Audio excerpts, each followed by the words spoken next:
Saudara-saudara sekalian, data yang dikumpulkan itu diolah untuk apa sebenarnya? Mengolah data itu bukan tujuan. Itu cara untuk mencapai tujuan. Maksudnya bagaimana?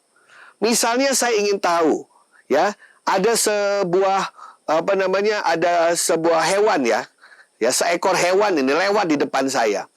Namun saya belum pernah melihat itu hewan apa.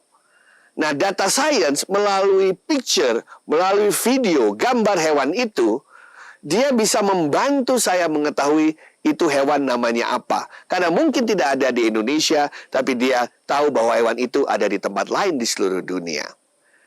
Atau dengan data science kita bisa menentukan mana yang normal, mana yang anomali. Ya, misalnya saja, ya kita lagi antigen, ya. Semuanya negatif, tapi ketika PCR ada yang negatif, ada yang positif. Nah, oleh karena itu bagaimana kalau kita melihat ada satu hasil orang yang negatif, tapi belum melakukan PCR? Seberapa tahu kita kemungkinan dia adalah positif atau negatif COVID? Dengan data sains kita bisa membuat model data, sehingga kita bisa tahu apakah dia berada dalam kelompok normal atau kelompok yang anomali.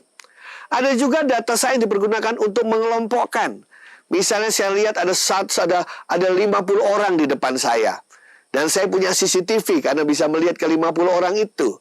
Saya bisa tahu melalui data science berapa yang usianya 17 sampai 21 tahun. Berapa yang di bawah 17 tahun. Berapa yang di atas 21 sampai 50 tahun. Dan berapa yang di atas 50 tahun. Karena di situ dia memanfaatkan ilmu artificial intelligence dengan cara mempelajari face recognition itu. Kalau kita nonton film-film futuristik, di mana kita masuk ke kantor kita, selain melihat muka kita, mereka harus mendengarkan suara kita. Dan kalau muka kita dan suaranya itu matching, baru terbuka kantor kita yang rahasia itu juga merupakan implementasi dari data science.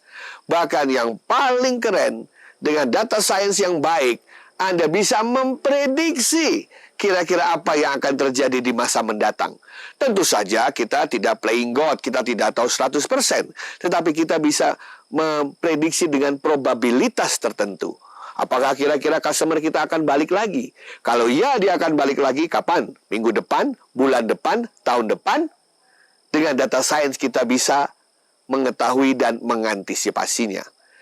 Saudara-saudara, customer itu ingin diperlakukan spesial di mata perusahaannya.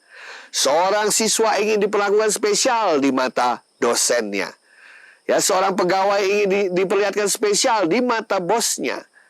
Namun, bos harus berhadapan dengan begitu banyak orang. Dosen harus berhadapan dengan begitu orang. Oleh karena itu, dia membutuhkan tools untuk membantu dia mengenal masing-masing customernya, mengenal masing-masing anak buahnya, mengenal masing-masing kecenderungannya. Oleh karena itu, dengan ilmu data science, Anda tidak hanya bisa mendeskripsikan suatu data, tetapi Anda bisa mempreskripsikannya, membuat resep apa yang harus dilakukan, karena kecenderungan di masa depan akan terjadi A, B, atau C. Kalau kita menguasai ini, saya yakin tidak akan lagi terjadi kelangkaan bensin, tidak akan lagi terjadi kelangkaan makanan, tidak akan lagi terjadi kelangkaan hotel, kelangkaan tiket pesawat pada saat liburan, dan lain sebagainya. Karena perusahaan berhasil melakukan antisipasi. Tanpa data science, Anda tidak hanya kehilangan revenue, tapi Anda juga bisa kehilangan peluang untuk mendapatkan revenue.